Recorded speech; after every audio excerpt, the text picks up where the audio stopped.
Most e-commerce brands have a pretty shallow understanding of their revenue. But in looking at your revenue, you have the data to understand your business at a much deeper level. You just need to know how to look. In this video, I'm going to share 5 ways to analyze your revenue to get a better understanding of your business. The first 2 are fairly common, but the other 3 not so much. So let's dive right in with the first one. First up, we've got month over month. Now, most brands will at least review this. Looking at month over month data can be helpful because it can give you a rough idea of what direction your revenue is going in. If revenue is up 20% month over month, that's fantastic. However, it does require a bit more nuance to understand properly. If revenue goes up 16% from July to August, that can be pretty good. But if it goes up 16% from October to November, that might signal missed potential. Similarly, if revenue goes down from November to December after Black Friday, that's not necessarily a bad thing. Sure, we'd love to see revenue keep on growing, but that's not realistic for that time of year. But that's why we also have the second view, year over year. Again, a fairly common one that most brands will review. The value of this perspective is that it allows you to factor in the seasonality incorporated in your business. Comparing the Black Friday of November from this year to last year makes a bit more sense than comparing the November to an October. Plus, if your brand is growing at a modest rate, you might not actually be able to identify the trajectory that clearly from month over month views. Your month over month performance might be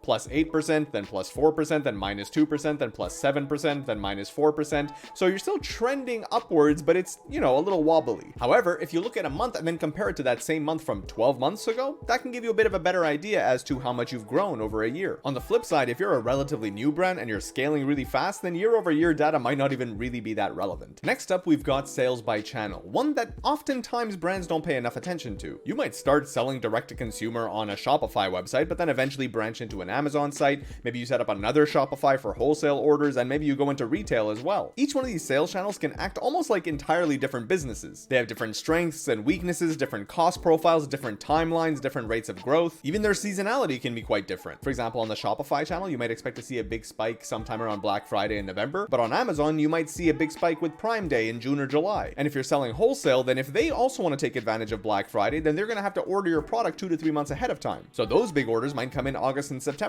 It can be nice to look at total sales numbers just because they're so big, but it's helpful to understand the nuances of each one of those channels. So it's important to not only look at the revenue separately, but also analyze them separately. That means looking at them separate for month over month, or year over year, or the next one. Gross versus net. This one is extremely important, but often done poorly, if at all. Some brands will just look at that net number that shows up in Shopify without actually digging into the details. But those details can give you a much more clear picture as to how you're performing. For example, a brand might look at their net sales and see that it went up 3% month over month. Nothing crazy, but hey, it's forward movement. What's hidden beneath the surface though is that growth was driven by heavy discounting. So while gross sales went up 16%, discounts went up 121%. And that's important to be aware of because it doesn't matter what price you sell a product at, the cost to use stays the same. So because the cost per unit stays the same, if your gross sales go up by 16%, your cost of goods sold will also go up by 16%. But because you collected less money because of all the discounting, your gross profit will actually go down. So it may seem like you had more sales, but you're less profitable. And again, there's nothing wrong with that. That can be a viable strategy. It's just important that you're aware of what's happening. As a little bonus tip, you can also look at the various components as a percentage of revenue over time. This way you'll be able to notice trends as well as outlying data. For example, if I look at my discounts as a percentage of revenue month over month over month, I'll be able to notice if it goes up unusually high or low. And the fifth view can sometimes be the most important one, and that's your sales by product. Understanding which products people are actually buying that's driving your growth in revenue is extremely important. For example, maybe the one that's driving the most revenue isn't the one you're advertising the most. Then again, maybe you're advertising it more because that's an effective product for customer acquisition, but once a customer's acquired, they like buying the other stuff. One product might be very popular with new customers, but other ones might be much more popular with returning customers. Or maybe you'll do a new product launch and you'll notice that the sales of that product is going up, but simultaneously the sales of another product is going down because the new product is cannibalizing the sales of the old product. So your overall increase in net new revenue isn't as high as you'd like. Digging into sales performance by product can give you a wealth of information, and that's before we even start talking about the margins on each product. And once you get really good at these methods, you can start combining them. So you can look at your sales by channel over time. And you can also break out the components. So look at something like discounts for Shopify, Amazon, wholesale separately. And you can track that as a percentage to identify the changes in discount percentage by channel over time. So for example, I can see that my wholesale discount percentage is usually about 50%. However, in April, that discount went up to 65%. I might dig into that and realize that a big order came from a massive customer customer that had negotiated a very strong discount. Not every one of these methods is going to be extremely relevant to your business. However, the value comes from understanding the tools so you know how to use them when you want to understand how your financial performance is in a little bit more depth. But for now, I hope that was helpful. If you have any questions, feel free to leave them in the comments or reach out. But other than that, I'll catch you next time.